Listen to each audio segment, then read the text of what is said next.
Hello,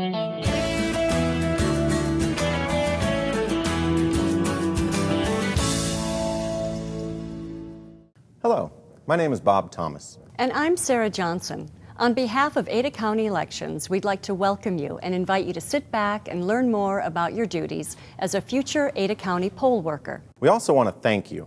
During the upcoming election, there will be hundreds of poll workers like yourself putting in a long day answering questions, solving problems, and unfortunately, dealing with short tempers, all to complete a process that makes this country so special. As President Dwight D. Eisenhower once said, the future of this republic is in the hands of the American voter.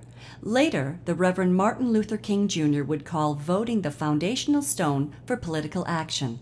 The privilege of voting is one of the most rewarding civic duties an individual can participate in. We are a nation founded on the premise that we are to be ruled by the people, and the voice of the people is heard in the power of the vote.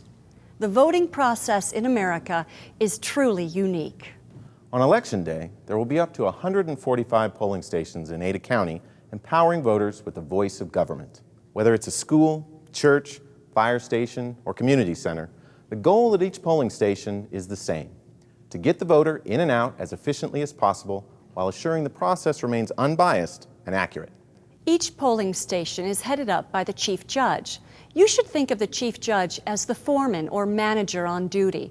The chief judge is the person in charge and will be available for whatever assistance is needed throughout the day.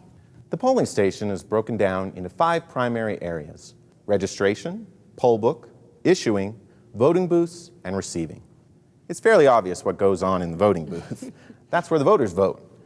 The other 4 areas are where you will be working, either as a registration clerk, poll book clerk, issuing clerk, or receiving clerk. We'll look at each area in greater detail later. You will be paid for your services. The current rate for a poll worker is $125 for the day. There are times when you may be asked to only work a half day.